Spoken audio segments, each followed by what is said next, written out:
mengalirkan kasih Allah kepada dunia, kata seperti itu. Menjadi alat Tuhan di tengah-tengah perubahan zaman, Bapak Ibu. Nah, landasannya sudah kita bersama-sama, kita akan baca bersama-sama di dalam 3 ayat ya. Di dalam Mazmur pasal yang ke-105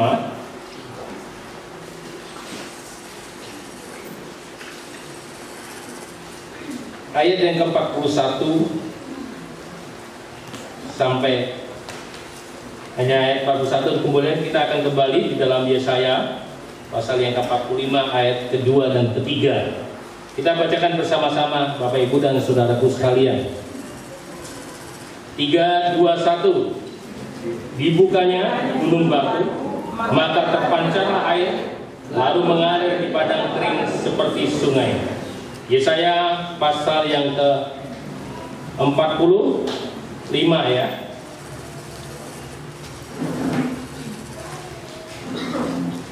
Ayat kedua dan ketiga. Firman Tuhan berkata seperti ini. Ya, aku sendiri hendak berjalan di depanmu dan hendak meratakan gunung-gunung, hendak memecahkan pintu-pintu tembaga dan hendak mematahkan palang-palang besi.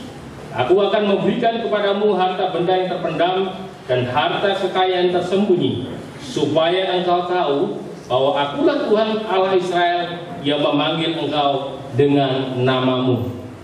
Bapak Ibu sekalian, saya percaya setiap tahun kita merayakan Natal, dan kita selalu diingatkan bahwa betapa besar kasih Allah atas dunia ini. Amin.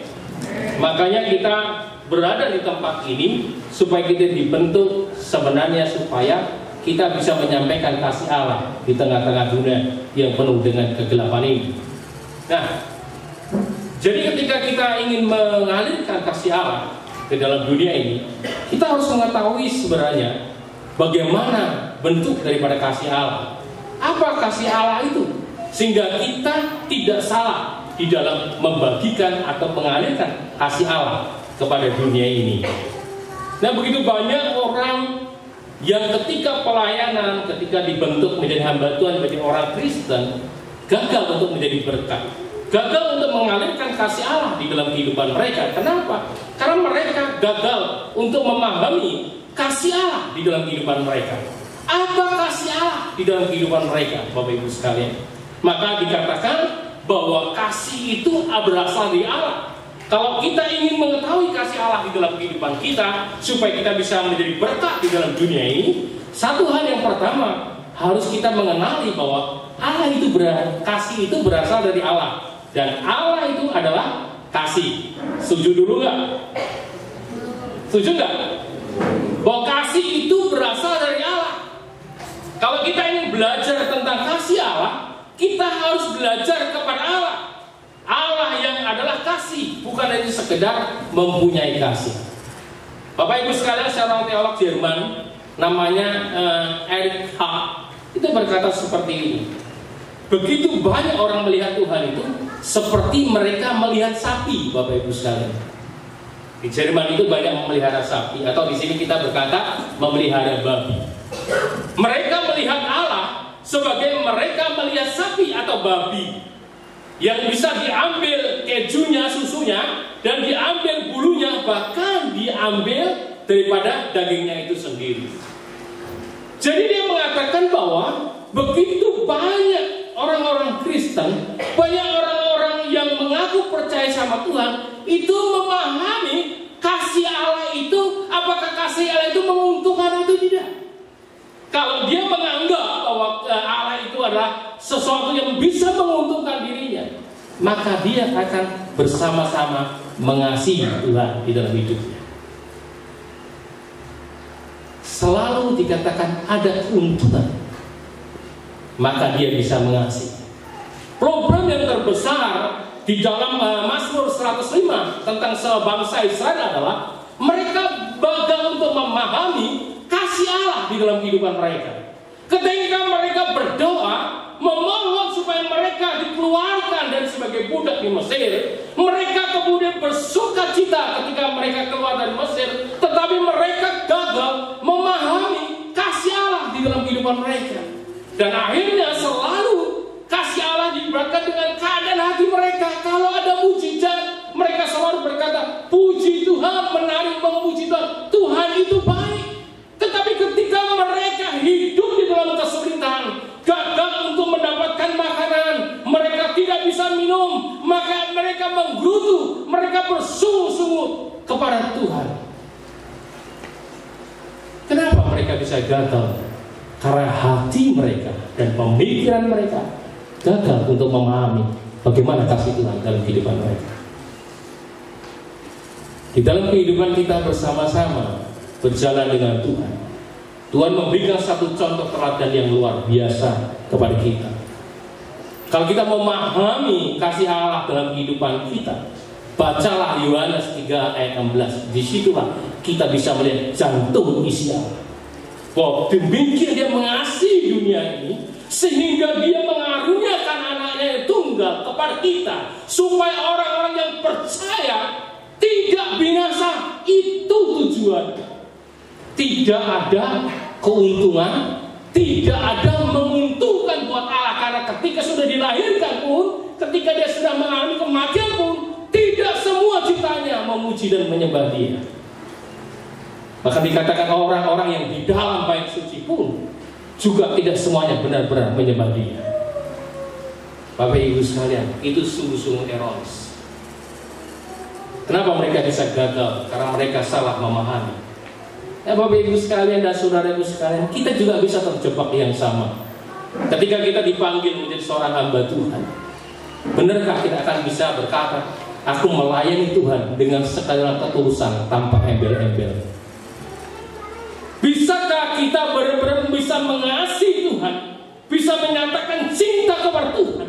Kita berkata apapun terjadi di dalam setiap situasi yang ada, aku tetap cinta Tuhan dan aku cintaku tidak akan pernah berubah. Itu pertanyaan Natal yang hari ini harus kita renungkan bersama-sama sebelum kita mengalirkan kasih Allah di dalam kehidupan kita. Apakah di dalam penyertaan kita, di dalam pengiringan kita kepada Tuhan, di dalam segala pelayanan kita, kita benar-benar hanya begini tulus, aku hanya Engkau Tuhan, tujuanku, fokusku hanya Engkau Tuhan. Itu jadi soal perenungan bersama-sama kita. Apakah kau memuji Tuhan, melayani Tuhan karena desakan dari orang? Apakah karena kau melihat dipanggil jadi hamba Tuhan, karena kau melihat orang kok enak sepertinya jadi hamba Tuhan? Apakah kau benar-benar karena kau sudah mengalami kasih Tuhan di dalam hidup? Bapak Ibu sekalian, di tahun 92 saya berkata, saya nggak pernah merasa ada panggilan jadi hamba Tuhan. Karena saya berkata jadi hamba Tuhan itu miskin, Bapak Ibu sekalian. Itu betul. Sampai ketika saya mau sekolah teologi, ketika saya bertobat, keluarga saya tidak pernah izinkan saya bisa sekolah teologi. Dia berkata, silakan kalau mau sekolah teologi, tapi dengan catatan tidak ada biaya sama sekali. Dan ketika saya ikuti apa menjadi panggilan saya 1 tahun tidak punya sabun dan odol dan sikat gigi. Tidak ada sponsor yang datang buat saya. Ketika teman-teman bisa jajan, saya tidak bisa jajan, Bapak Ibu sekalian. Saya sabun itu mengambil sisa-sisa dari kamar mandi dari teman-teman yang masih sisa itu yang saya gunakan untuk mandi. Kadang-kadang ketika saya tidak bisa mendapatkan sabun itu, saya mandi tanpa sabun dan sikat gigi, Bapak Ibu sekalian. Tapi kenapa saya bisa bertahan sampai hari ini? Karena ketika saya mengalami titik nabi di dalam kehidupan, ketika teman-teman saya, ketika saya sukses begitu banyak orang datang buat saya. Hari itu ketika saya ampun, tidak ada yang datang buat saya. Saya merasa ketika itu datang jam 12 malam itu, ketika dalam kesesatan saya mendapatkan khotbah yaitu dari John Hartman, Bapak Ibu saya. Marilah orang yang lebih lesu dan terbeban berat datanglah kepadaku, maka aku akan memberikan berkat. Saya mengalami kasih Allah. Hari itu saya tidak pernah menangis. Jam 12 malam itu Bapak Ibu saya merasakan kasih Allah di dalam kehidupan saya. Saya mendapatkan yang dulunya benar-benar begitu galau, tidak menentu. Saya hidup dalam tertekan segala kegelisahan yang ada. Malam hari itu, setelah itu, saya mendapatkan sukacita damai sejahtera yang tidak pernah saya dapatkan sebelumnya. Maka saya rela untuk melakukan seperti itu. Dipanggil Tuhan, melayani Tuhan sampai detik hari. Bukan di kota, Bapak Ibu. Tuhan ajak saya dari kampung ke kampung di Kalimantan Barat untuk hanya cuma merintis. Kemudian sudah berhasil. Kemudian Tuhan suruh saya pergi. Saya 12 kali meninggalkan tempat. Dan semua yang dibangun itu semuanya bukan karena ketika gerejanya ambruk. Kenapa saya rela seperti itu? Karena saya sudah merasakan kasih Allah di dalam kehidupan saya. Bagaimana Bapak Ibu sekalian? Kemarin tahun yang lalu saya masukkan satu orang ya, Bu Dina. Tapi waktu kita ngomong biayanya 50-50, yang setengah kamu berdoa sama Tuhan, dia pamit pulang Bapak Ibu sekarang. Padahal 2 tahun dia habiskan di PPNT untuk bekerja cangkul, merawat babi. Hanya dia berkata, saya mau jadi hamba Tuhan. Tapi ketika dia berkata biayanya 50-50, dia langsung berkata, Bapak saya nggak bisa untuk membayari saya Pak. Bapak saya, ibu saya nggak bisa membayar saya. Dan hari ini dia pamit pulang. Kenapa orang bisa begini? Karena dia tidak pernah memahami kasih Allah di dalam hidupnya.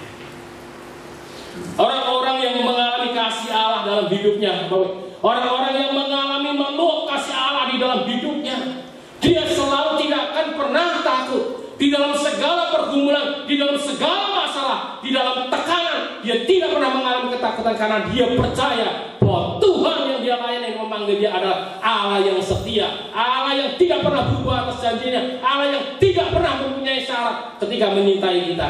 Dan dia adalah Allah yang sempurna, yang tidak ada cacat celanya. Amin. Allah yang kita sembah seperti itu. Ada satu cerita benar di India, Bapak Ibu saya, seorang pasangan muda-mudi yang mereka berjanji, sangat ceweknya cantik, cowoknya sangat ganteng.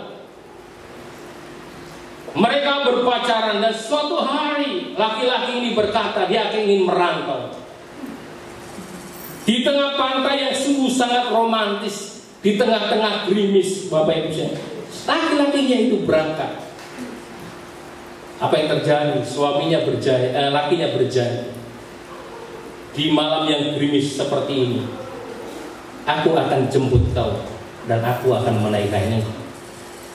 Seiring waktu, Bapak Ibu sekalian, setiap kali gerimis, cewek ini selalu ada di tepi pantai untuk menunggu sang kekasih hatinya. Setahun, 2 tahun, 3 tahun, 5 tahun tidak kunjung tiba. Penduduknya berkata, temannya orang tua berkata, tinggalkan cowok yang seperti itu, yang tidak menepati, nggak tahu kapan pastinya datang. Tinggalkan, engkau masih cantik, masih banyak laki-laki yang mau sama engkau. Tapi perempuan itu berkata, tidak bisa pindah hatiku. Dikatakan hidungnya pesek, matanya juling, nggak apa-apa. Nggak apa-apa. Yang penting saya cuma cinta dia doang, tidak ada yang lain di hati. 10 tahun nggak pulang-pulang, Bapak Ibu sekalian, benar-benar jadi Bang Toyib. 15 tahun nggak pulang, dia mulai goyah, Bapak Ibu sekalian. Dan ketik dia berkata ke 19 tahun, dia berkata ini adalah tahun, besok tahun depan itu adalah tahun yang terakhir. Jikalau dia tidak pulang, saya akan mengasingkan. Dan dia berkata, saya tidak akan pernah menikah. Sudah tua, umur 45. Siapa yang mau ributnya ada, mau diglowing juga nggak bisa. Kecuali dia pakai dempul khusus untuk mobil, Bapak Ibu sekalian. Dan ketika hujan petir gerimis, Bapak Ibu sekalian, tiba-tiba ada kapal, itu Bapak Ibu sekalian. Dia menduduk melihat semuanya apa yang di sana. Dan dia kemudian dari kapal itu turun seorang laki-laki yang rambutnya sudah mulai memutih karena usianya sudah 55 tahun. Berpakaian indah, Bapak Ibu sekalian. Dan dia berkata, ketika jauh berkata, wah itu lakinya. lakinya mengenali ceweknya ini walaupun sudah mulai kelihatan tua, Bapak Ibu sekalian. Dan akhirnya dua sesuatu ini berpelukan, pakai lambat kan Bapak Ibu sekalian, berpelukan. Dia berkata, kita akan menikah malam hari. Pertanyaan saya, kenapa mereka bisa menjaga komitmen? Kenapa perempuan itu bisa menunggu laki-laki itu? Karena dia percaya atas janjinya bahwa di hujan seperti ini aku akan jemput engkau di masa depan. Hari ini saya bertanya, apakah engkau percaya untuk setiap apa yang dijanjikan Tuhan dalam hidupmu? Apakah engkau percaya apa yang dikatakan firman Tuhan dalam hidupmu? Kalau engkau percaya kasih Allah dalam hidupmu tertulis di Alkitab ini, ketika Tuhan berjanji, engkau akan berkata ya dan amin, dan hatiku tidak akan terpuruk. Haleluya. Orang sekarang nih, aku lihat kemarin mendampingi angkatnya 9 anak-anak muda ini, semuanya mau sukses, mau gereja yang besar, diurapi Tuhan. Kalau seorang berkata bersama, ketika di SNT kita pasti berlomba, siapa khotbah kita yang paling terbaik? Betul lah. Siapa khotbah yang paling terbaik? Di angkatan 3 ini, di angkatan 4, siapa yang terbaik? Jarang. Kalau orang itu khotbahnya jelek, biasanya diketawakan Bapak Ibu sekalian. Orang jarang melihat keteladanan di dalam hidupnya. Sayangnya, begitu banyak orang terpesona ketika khotbahnya bagus, tapi hidupnya tidak sesuai dengan apa yang dikhotbahkannya. Berapa banyak orang yang melayani hanya segera mencari pujian, hanya mencari kehormatan, mencari Bapak kedudukan hanya untuk dirinya sendiri. Mereka lupa bahwa semua yang kita alami, semua apa yang Tuhan berikan, itu karena kasih Allah di dalam kehidupan kita. Dan seharusnya kita kembali mengembalikan cinta kita itu kepada kemuliaan Tuhan, kepada hanya Dialah yang layak untuk dipuji dan disembah oleh diri kita. Ketika engkau hidup di dalam pergumulan, terutama yang mahasiswa, kirimanmu syarat, tidak ada sponsor. Bapak Ibu sekalian, jangan pernah takut. Kalau Tuhan yang sudah memanggil engkau dengan nama, Dia akan mencukupkan segala sesuatu. Terima kasih kan. Di tahun kedua aku cerita, baru ada sponsor Bapak Ibu sekalian. Aku bisa beli odol Pepsodent yang putih merah itu Bapak. Di tahun kedua aku bisa beli sikat gigi. Hampir 2 tahun saya hanya memakai sikat gigi kawan saya. Kadang-kadang sakit gusi saya berdarah. Tapi hari ini, ketika kita terus tulus pelayanan dengan Tuhan, tidak pernah memperhitungkan seberapa orang kasih buat kita, seberapa pelayanan yang Tuhan berikan buat kita. Hari ini aku melihat keluarga gue diberkati Tuhan, pelayanan juga diberkati Tuhan. Karena sebenarnya kedudukan apapun yang kejar, hanya satu syaratnya, hiduplah berkenan di hadapan Tuhan. Yang dibutuhkan pelayanan kita dalam kehidupan kita sebagai hamba Tuhan hanya satu, penyertaan Tuhan, itu yang kita penting. Seperti Musa berdoa ketika Tuhan berkata, aku akan mengirimkan malaikat itu di depan. Dia berkata, sekali-kali tidak. Kalau engkau katanya aku di depanku, jangan suruh aku berjalan. Karena dia tahu, kalau Tuhan menyertai, apapun bisa dikerjakan. Padang gunung batu pun bisa dipukulnya menjadi air. Amin. Padang gurun pun bisa mengeluarkan air. Segala mujizatnya bisa dikerjakan kalau Tuhan berserta di dalam kehidupan kita. Bapak Ibu sekalian, hari-hari ini kita perlu mengoreksi penyertaan kita, perjalanan bersama dengan Tuhan. Apakah kau kerjakan itu penuh dengan ketulusan sama Tuhan? Atau ada embel-embel di dalam segala sesuatu yang kita lakukan? Kalau kita benar-benar tulus melayani Tuhan, mau dipuji orang, silakan. Mau dicaci orang, silakan. Memangnya gua pikirin. Betul? Yesus juga seperti itu. Yesus adalah orang yang pribadi yang dikatakan dunia ini membenci, tapi dia tidak pernah terpengaruh untuk situasi sekarang. Bahkan ketika dia mengalami penderitaan, dia tidak dia sudah mengalami kasih Tuhan di dalam hidupnya. Dia memahami dan mengerti seperti apa kasih Tuhan dalam hidupnya.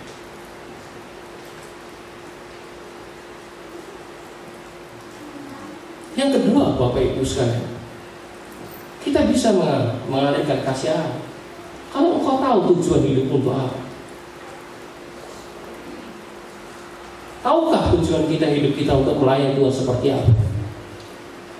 Pernahkah bertanya ketika dia berkata di Yesaya 43 berkata dia mengurapi Kores bahwa aku akan berjalan di depanmu di padang gurun menghancurkan pintu tembaga dan sebagainya. Dia berkata seperti itu. Dan aku memanggil karena namamu. Itu bagi saya itu nggak masuk akal. Bagaimana Tuhan bisa memakai orang yang tidak tipe orang percaya, yang orang fasik itu Tuhan urapi dia? Bukankah pengurapan Allah itu turun kepada imam, kepada Mesias sebagai seorang raja? Tetapi hari itu ketika Tuhan mengatakan aku mengurapi Kores, Kores itu bukan siapa-siapa, orang yang tidak takut sama Tuhan. Tapi Tuhan pakai Kores untuk membebaskan bangsa itu. Di situ kita bisa belajar tentang hati Allah. Bagaimana bangsa ini yang kemudian dekil, suka memberontak, yang tidak pernah taat kepada Tuhan. Tapi ketika mereka menjerit berdoa sama Tuhan, Tuhan pakai orang-orang itu untuk membebaskan. Karena perjanjian mereka dengan Abraham dan Daud, bahwa aku akan memberkati keturunanmu berlipat-lipat seperti pasir di rambut dan seperti bintang di sana. Dia ada berjanji kepada kamu bahwa anakmu yang akan menjadi raja. Bangsa ini akan tetap berdiri walaupun mereka tegar tengkuk. Tapi ketika mereka tegar tengkuk, mereka dia aniaya. Izinkan aniaya supaya mereka berbalik kepada kita.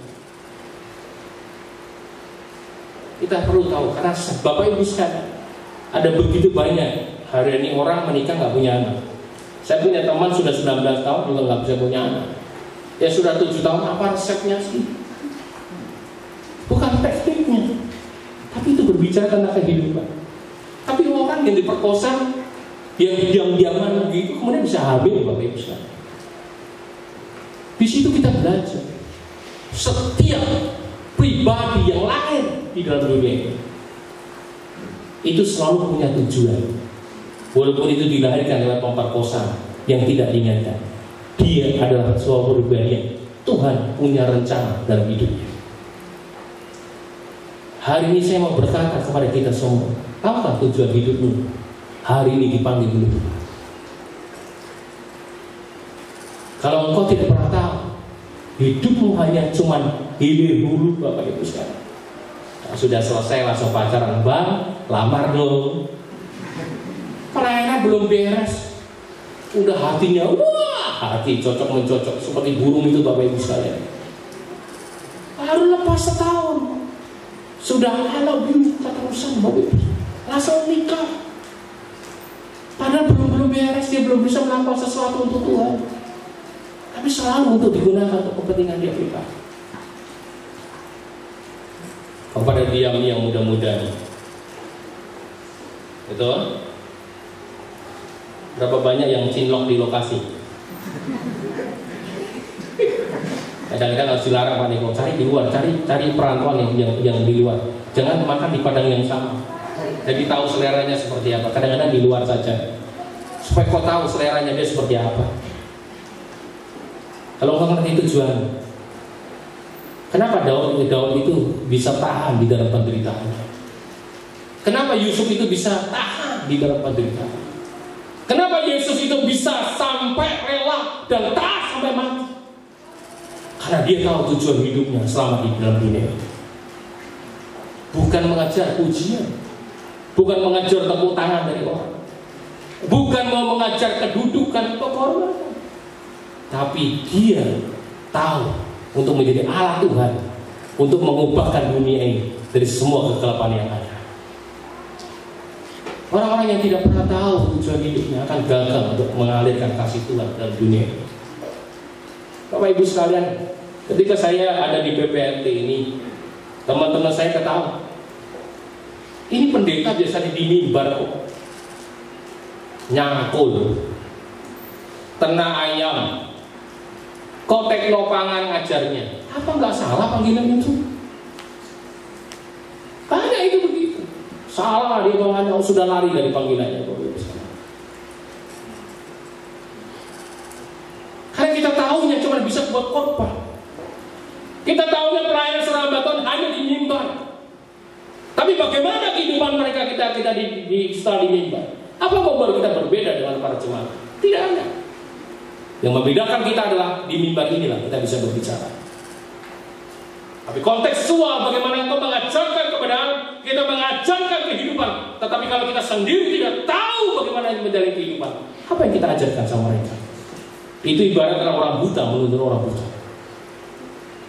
Engkau orang bercakap untuk memperkatakan, pasti mengatakan firman Tuhan. Tapi bagaimana firman itu bisa menjadi rema dalam hidupmu? Engkau bisa mengerti kata pengampunan, engkau mengerti kata-kata kebaikan, engkau merasakan bagaimana bisakah itu luar biasa. Engkau bisa mengampuni, engkau akan bisa mengkorbankan itu dengan luar biasa. Disinilah kita Bapak Ibu saya perlu mengatakan, kalau engkau tahu tujuan hidup, engkau tidak akan pernah jatuh gara-gara yang seperti itu. Dan engkau bisa memancarkan kasih Tuhan di dalam kehidupan kita. Berapa banyak yang ingin dipakai Tuhan dalam kehidupan kita? Kenalilah kasih Tuhan dan kenalilah tujuan di dalam hidup. Engkau akan mengerti Tuhan akan bawa kemana engkau akan pergi. Tuhan akan menyertai engkau. Dia akan menuntun engkau, dikatakan Yesaya, supaya karena aku memanggil dengan nama. Saya ketika Tuhan panggil saya, Bapak Ibu saya tahu. Saya kadang-kadang nggak ngerti Tuhan itu mau bikin apa. Kerjakan harus menggarap kebun. Saya ketika di BPMT Militan 3 tahun saya bingung mau kerja apa itu. Biasanya bisa khotbah doang. Ini mau pekerjakan apa? Untuk melatih hamba-hamba Tuhan. Tapi hari ini kalau kamu bercakap dengan saya seharian, saya bisa kerjakan bersama-sama. Umur saya udah 51. Kalau kita bertenang, mari kita bersama-sama kita belajar. Dan saya belajar untuk seperti hari ini, puji Tuhan, kita bisa melayani orang-orang yang membutuhkan di tengah-tengah pandemi ini. Begitu banyak mereka sekarang meminta saya untuk melatih teknopangan. Ketika kemarin saya pergi ke Manado, ke Jakarta, ke Jawa Barat, mereka diberkati. Suami saya kena PHK, Pak. Suami saya sudah tidak kerja. Kami sudah tidak kerja, bingung mau kerja apa. Kondisi semua toko apa di Cikarang semua sudah pabrik-pabrik sudah ambruk semua. Dan saya cukup terhibur. Saya tidak pernah salah di dalam panggilan saya. Karena yang Tuhan minta adalah salurkan kasih Tuhan dalam kehidupan.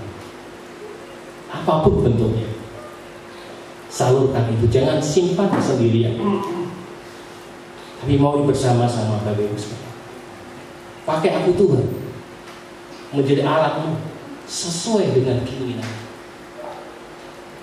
Kalau sudah keinginan Tuhan, saya yakin percaya Bapak Ibu sekalian, engkau akan menjadi berdampak dan akan memberkati banyak bangsa-bangsa di dalam dunia ini. Amin. Gak usah dunia, mulailah di dalam keluarga. Mother Teresa berkata seperti ini, Bapak Ibu sekalian. Lebih mudah kita memberikan makan buat orang kelaparan daripada memberikan senyuman kepada orang yang terdekat kita. Lebih mudah kita berkunjung kepada orang-orang tetangga kita daripada memberikan sukacita dan damai sejahtera kepada keluarga kita. Karena semuanya itu dimulai dari keluarga, baru kau bisa memberkati bangsa. Amin. Haleluya. Karena dari dalam keluarga yang kuat, engkau akan bisa memberkati di luar, di sana yang membutuhkan kasih Tuhan dalam kehidupan kita. Doakan Bapak Ibu sekalian, termasuk nanti saya melihat kemarin ya Abang Guntur ya. Saya melihat satu-satunya alumni yang hari ini bekerja keras. Satunya Facebook, saya suka banget anak muda seperti ini. Dia datang ke gereja, langsung dia menyangkul, dia tanam semua, dia mulai berjualan. Karena tahu gerejanya tidak ada gaji.